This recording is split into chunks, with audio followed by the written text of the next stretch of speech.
Guys, എല്ലാവരും സുഖമായിട്ടിരിക്കുന്നു എന്ന് വിചാരിക്കുന്നു. ഇന്ന് ഞാൻ വന്നിരിക്കുന്നത് നിങ്ങളുടെ മുന്നിലേക്ക് ഒരു സ്റ്റഡി വ്ളോഗുമായിട്ടാണ്.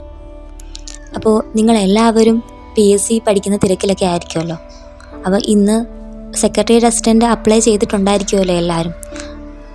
നേരത്തെ തന്നെ നോട്ടിഫിക്കേഷൻ വന്നിരുന്നല്ലോ. അപ്പോൾ എങ്ങനെയാണ് ഇതിൻ്റെ സ്റ്റഡി പ്ലാൻസ്, ഇതെങ്ങനെ പഠിക്കണം, ഇതുമായിട്ട് എങ്ങനെ മുന്നോട്ട് പോകണം, അങ്ങനെയുള്ള കാര്യങ്ങളെ പറ്റിയിട്ടൊക്കെയാണ് പറയുന്നത്. നിങ്ങൾക്കറിയാവുന്ന ടിപ്സും നിങ്ങളുടെ സ്റ്റഡി പ്ലാൻസും കൂടുതലായിട്ട് ഇതിൽ ഇമ്പ്രൂവ് ചെയ്യേണ്ടത് എന്തൊക്കെയാണ്, എന്തൊക്കെ മാറ്റങ്ങൾ വരുത്തിയാൽ കൂടുതൽ നന്നായിട്ട് പഠിക്കാം, ആസ് എ ബിഗിനർ എന്ന നിലയിൽ എങ്ങനെ ഞാൻ ഇതിന് ഇനിയും മാറ്റങ്ങൾ വരുത്തണം, പുതിയ രീതിയിൽ എങ്ങനെ പഠിക്കണം, അങ്ങനെയുള്ള കാര്യങ്ങൾ അറിയാവുന്നുണ്ടെങ്കിൽ അറിയാവുന്നവർ എനിക്ക് കമൻറ്റായിട്ട് അറിയിക്കാം. ഒപ്പം ലൈക്ക് ആൻഡ് സബ്സ്ക്രൈബും ചെയ്യുക. അപ്പോൾ നമ്മൾ ഒരു ബിഗിനർ എന്ന നിലയിൽ ഞാൻ എങ്ങനെയാണ് ഈ എക്സാമിന് വേണ്ടിയിട്ട് പഠിക്കുന്നതെന്ന് പറയാം. LDCക്ക് വേണ്ടി മുമ്പ് തന്നെ കുറേയൊക്കെ PSCയെ പറ്റിയിട്ട് അറിഞ്ഞ് കുറച്ച് കാര്യങ്ങളൊക്കെ ഞാൻ പഠിച്ചിരുന്നു. അതുകൊണ്ട് തന്നെ മാത്സ്, ഇംഗ്ലീഷ്, മലയാളം ഇതിലൊക്കെ അത്യാവശ്യം കുറച്ച് ബേസൊക്കെ ആയിട്ടുണ്ട്. അപ്പം നമുക്ക് എങ്ങനെയാണ് ഈ എക്സാം കൂടുതൽ നല്ല രീതിയിൽ ക്രാക്ക് ചെയ്യാമെന്ന് നമുക്ക് ഒരുമിച്ച് ശ്രമിക്കാം. മെയിനായിട്ടും ഈ എക്സാമിന് വേണ്ടതെന്ന് വെച്ചാൽ കൺസിസ്റ്റൻസിയാണ്. കൺസിസ്റ്റൻ്റായിട്ട് വർക്ക് ചെയ്യുന്ന ഒരാൾക്ക് മാത്രമേ PSC എന്ന ജോലി കിട്ടുകയുള്ളൂ. കൺസിസ്റ്റൻസിയോടൊപ്പം തന്നെ ഗ്രാസ്പിംഗ് പവർ, മെമ്മറി പവർ ഇതൊക്കെ അനിവാര്യമായ ഘടകമാണ്. അതുപോലെ തന്നെ പ്രോപ്പറായിട്ടുള്ള റിവിഷൻ. നമ്മൾ ആഴ്ചയിൽ ഒരു ദിവസമെങ്കിലും റിവിഷന് വേണ്ടിയിട്ട് മാറ്റിവെക്കേണ്ടതാണ്.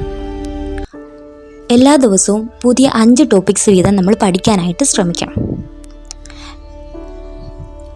എന്നെ സംബന്ധിച്ചിടത്തോളം വലിയൊരു ഗ്യാപ്പ് തന്നെയാണ് ഇടയ്ക്ക് വന്നിരിക്കുന്നത്. എൻ്റെ കുറച്ച് മടിയും കാരണങ്ങൾ കൊണ്ട് തന്നെ എനിക്ക് നല്ല അലസത ഉണ്ടായതുകൊണ്ട് തന്നെ കുറേയൊക്കെ ഞാൻ ഉഴപ്പുകയും അതോടൊപ്പം തന്നെ എക്സാമിൻ്റെ ആ ഫ്ലോ പോവുകയൊക്കെ ചെയ്തിട്ടുണ്ട്. എന്നാൽ ഞാൻ തിരിച്ചും മോട്ടിവേഷനോട് കൂടി അതിന് വേണ്ടിയിട്ട് ട്രൈ ചെയ്ത് പഠിക്കാനായിട്ട് ശ്രമിക്കുകയാണ്. മെയിനായിട്ടും മാത്സിൻ്റെ ടോപ്പിക്സ് എല്ലാം കവർ ചെയ്തിട്ടുണ്ടെങ്കിലും പ്രീവിയസ് ഇയർ ക്വസ്റ്റ്യൻ പേപ്പർ നോക്കുക എന്നുള്ളത് പ്രധാനപ്പെട്ട ഒരു ഘടകമാണ്.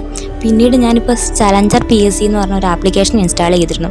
അപ്പോൾ അതിൽ പെയ്ഡ് ചെയ്തിട്ട് കുറച്ച് ഓൺലൈനായിട്ട് കുറച്ച് നോട്ട്സും കാര്യങ്ങളൊക്കെ അതിൽ നിന്ന് കിട്ടുന്നുണ്ട്.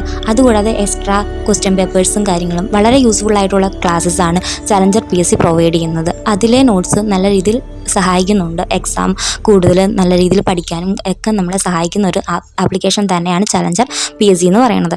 അപ്പം താല്പര്യമുള്ളവർ അത് എടുത്ത് പഠിക്കുകയാണെങ്കിൽ കുറച്ചുകൂടെ നല്ല രീതിയിൽ നമുക്ക് ക്ലാരിറ്റിയും എങ്ങനെയൊക്കെയാണ് പഠിക്കേണ്ടത്, എവിടെ നിന്നൊക്കെയാണ് പഠിക്കേണ്ടതെന്ന് കുറച്ചുകൂടെ ഒക്കെ ഒരു അവയർനെസ്സൊക്കെ നമുക്ക് കിട്ടുമെന്ന് തന്നെയാണ് എൻ്റെ ഒരു അഭിപ്രായം. അപ്പോൾ ഈ എക്സാമിനെ സംബന്ധിച്ച് പറയുകയാണെങ്കിൽ 2 എക്സാമാണ് ഇതിൽ വരുന്നത്. 2 ഇതായിട്ടാണ് നടക്കുന്നത്. ആദ്യത്തേതെന്ന് വെച്ചാൽ പ്രിലിംസാണ്, പിന്നെ വരുന്നത് മെയിൻസാണ്. പ്രിലിംസ് കടക്കുക എന്ന് പറയുന്നത് മിക്കവാറും ഉള്ളവർക്കൊക്കെ നല്ല രീതിയിൽ പഠിക്കണം, അത്യാവശ്യം നല്ല രീതിയിൽ ശ്രമിക്കുന്ന ഒരാളെ സംബന്ധിച്ചിടത്തോളം പ്രിലിംസ് കടക്കുക എന്ന് പറയുന്നത് വലിയ ബാലികേറമലയാണെന്ന് തോന്നുന്നില്ല. അതിൽ കട്ട് ഓഫ് കടന്നു കഴിഞ്ഞാലും അത് മാത്രം ജോലിക്ക് വേണ്ടിയിട്ടുള്ള ഒരു വാതിലായിട്ട് തുറക്കപ്പെടുന്നില്ല.